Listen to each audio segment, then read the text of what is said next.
को अपना गुरु संबोधन किया है। तो मैं समझता हूँ कि वो रेलवे स्टेशन के पास जो अम्बेडकर पार्क बनी हुई है उसमें स्वामी अच्युतानंद जी की प्रतिमा का प्रस्ताव आज पास करना चाहिए। और मैं समझता हूँ इसमें अम्बेडकर जी की विचारधारा के लोग हैं उनसे कोई आपत्ति उठाइए।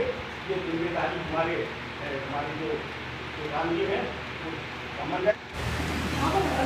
नमस्कार, आप देख रहे हैं एक देश एक आवाज़ न्यूज़। हम हैं ग्वालियर मुरार 60 फुटा रोड पर और यहाँ पे एक जयंती मनाई जा रही है जो कि स्वामी अच्युतानंद महाराज हैं।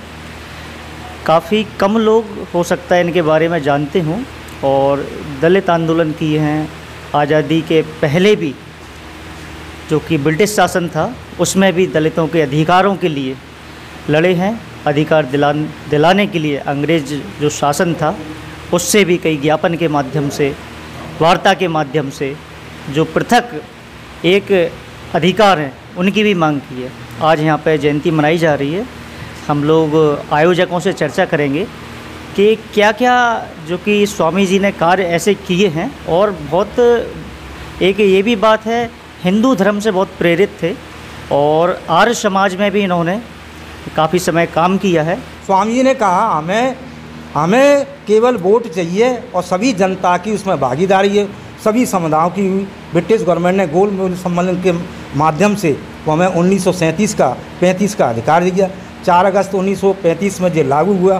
फरवरी 1937 में चुनाव हुए, भारत को वोट देने का अधिकार प्राप्त हुई, सभी ने वोट डाले।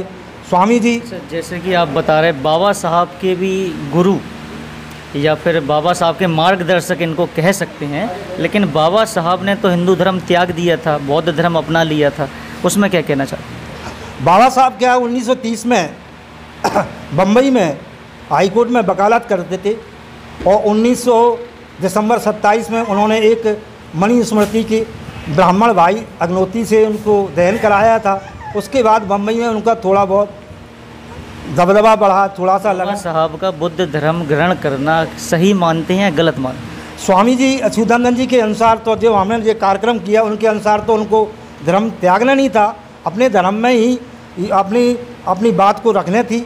उनका कहना ये था कि इसी धर्म को हम सुधार सकते हैं, ऐसा कहना था स्वामी अच्युतानंद का। स्वामी अच्युतानंद हमेशा कहते थे। क्या अभी सुधरा है धर्म में, कुछ चेंजेस आए हैं? बहुत परिवर्तन आया धर्म में हमारे। जैसे कि अभी भी घोड़ी पे नहीं चढ़ने दिया था, दलितों पे अत्याचार बराबर हो रहे हैं, कहाँ चेंज आया? कहीं कुछ घटना है, ऐसा पूरे भारत में नहीं है। भारत में संविधान है इसके लिए, यदि घोड़ी पर चढ़ने नहीं देते तो प्रशासन के विरुद्ध कार्रवाई करता है। स्वामी अच्युतानंद जो कि हिंदुत्व विचारधारा से प्रभावित थे, क्या हिंदू राष्ट्र का आप भी समर्थन करते हैं जैसे कि और लोग कर रहे हैं? नहीं, हिंदू राष्ट्र एक अलग बात है। यहाँ पर तो सभी धर्मों के लोग रहते हैं, संविधान में ये व्यवस्था है, सभी धर्मों के लिए है। ऐसा कोई पृथक से कोई ऐसे हिंदू धर्म की कभी कोई बात नहीं है। और यदि बात करते हैं लोग तो अपने ग्रंथों को पढ़ने चाहिए कि सभी धर्म हमारे देश में ऐसी कोई व्यवस्था नहीं थी। हिंदू व्यवस्था है ही, हिंदू व्यवस्था आ जाएगी और अच्छी तरीके से पढ़ लेंगे, उसमें गलत क्या है हिंदुत्व राज्य में? नहीं, हिंदू राज्य एक अलग बात है। हमारे देश में सभी के लिए समान अधिकार है, चाहे हिंदू हो या मुस्लिम हो, ईसाई हो, पारसी हो, अन्य जो धर्म के लोग रहते सबके लिए समान अधिकार है। यदि ये जो व्यवस्था लाते हैं तो हमारा एक संकोच विचारधारा रह गई, एक छोटी सी विचारधारा में। बाबा साहब के संविधान में आपने कई वो भी बोले थे कि कई हो सकता है उसमें गलतियां भी हुई हैं, हो सकता है सही तरीके से ड्राफ्टिंग नहीं बनी है, उसके बारे में क्या कहना? नहीं, बाबा साहब ने जो समितियां थी 44 और जो कमेटियां बनी थी, संविधान प्रस्ताव जो पारित हुआ वही लिखा है बाबा साहब ने। आपके हिसाब से सही संविधान है कि इसको चेंज होना चाहिए? नहीं, संविधान तो सही है, मगर अछूतों के लिए जो हमें अधिकार मिले हैं, जो ब्रिटिश गवर्नमेंट ने स्वामी अच्युतानंद जी के संघर्ष का 1935 में जो अधिकार दिए थे, इन अधिकारों को बरकरार करने के लिए जब कांग्रेस थी उन्होंने एक अनुबंध किया कि ये अधिकार अगस्त और 40 और क्रिप्स मिशन बाबेल योजना के तहत उन्होंने प्रस्ताव पारित किया। ये आने वाले संविधान में जो संविधान है बनाने भारत को अनुमति देते हुए उन्होंने ये पास किया था कि अधिकार हमें बरकरार रखे जाए, आगे वाले संविधान ने ये व्यवस्था की।